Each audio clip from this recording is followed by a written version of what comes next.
The astonishing world of ants, more than meets the eye. Did you know ants are incredibly successful? Some scientists think their total weight on Earth is similar to the total weight of all humans. Ants are found almost everywhere on our planet. They live in deserts, forests, and even our cities. There are thousands of different ant species. Each species has its own unique ways. They have been around for millions of years. Their ability to adapt is truly amazing. They build complex homes and find food cleverly. Ant colonies are like giant superorganisms. This means the whole colony acts like one single being.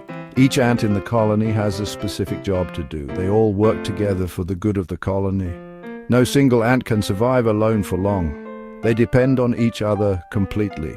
This teamwork allows them to achieve great things. They can build large nests and defend their territory. The colony's survival is the most important goal. Within an ant colony, there is a strict division of labor. The queen ant is the mother of the colony. Her main task is to lay eggs. Worker ants are usually sterile females. They do most of the jobs in the colony. This includes finding food and caring for the young. Some colonies also have soldier ants. These ants have larger heads and jaws. Their job is to protect the colony from danger. Everyone knows their role. Sometimes you might see ants with wings. These are not a different type of ant. They are special ants from an existing colony. These winged ants have a very important purpose. Their wings are not for everyday travel or foraging. Instead, their wings are for reproduction. They're essential for starting new ant colonies. This ensures the ant species can spread and thrive. We will explore why these wings appear. The queen ant is the heart of the colony. She's usually the largest ant. Her primary function is reproduction. She lays all the eggs that will become new ants. A queen can live for many years. During her life, she can lay thousands, even millions of eggs. She is constantly cared for by worker ants. They feed her and keep her clean. Her health is vital for the colony's continuation. She is the mother of all.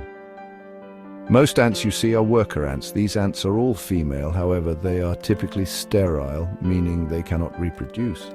Workers perform all the other tasks needed for the colony to survive. They build and repair the nest. They go out to find food and water. They take care of the queen and the young larvae. They also keep the nest clean and organized. Their lives are dedicated to the colony's well-being. They are the true laborers. Worker ants have short but very busy lives. They do not develop wings. Their bodies are built for work on the ground. They communicate with each other constantly. They use chemical signals called pheromones. These signals can tell other ants where to find food, or they can warn of danger. Ants also communicate through touch, using their antennae. This constant communication helps them coordinate their efforts. It makes them very efficient. The ant society is built on cooperation.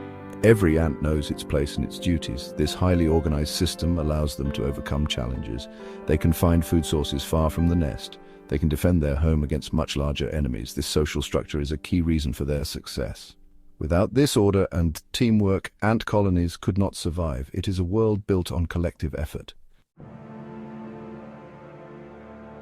The ants that suddenly grow wings are special. They are called alates. These alates are the reproductive members of the ant colony. They are not a separate species of ant. They are born in a mature, established colony. Their development is a crucial part of the ant life cycle. Their main purpose is to leave their home colony. They will then mate and start new colonies elsewhere.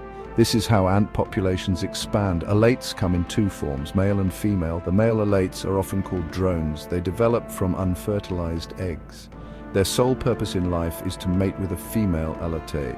They do not participate in any work within their birth colony. They typically have smaller bodies than female alates, but large eyes. These large eyes help them find the females during flight. After mating, their life's mission is complete. They usually die shortly after. The female alates are future queens. They are sometimes called princesses or gynes. They develop from fertilized eggs, just like worker ants. However, they receive special food and care as larvae. This allows them to develop into fertile females with wings. They are larger than worker ants and male alates. After their mating flight, these female alates will attempt to become the queen of a new colony. They carry the hope for a new generation. The event where winged ants take to the air is called the nuptial flight. This is essentially a mating flight. Many colonies of the same species may synchronize their flights. This means thousands of winged ants can emerge at the same time. This mass emergence increases the chances of males and females finding mates from other colonies. It also overwhelms predators. This synchronized flight is a spectacular natural event. It is vital for genetic mixing. The development and flight of winged ants are often triggered by specific environmental conditions. Warm temperatures are a common signal. High humidity, often after a period of rain, is also very important. These conditions ensure that the ground is soft for new queens to dig their nests. The conditions also reduce the risk of the delicate alates drying out during their flight. Colonies wait for these perfect signals.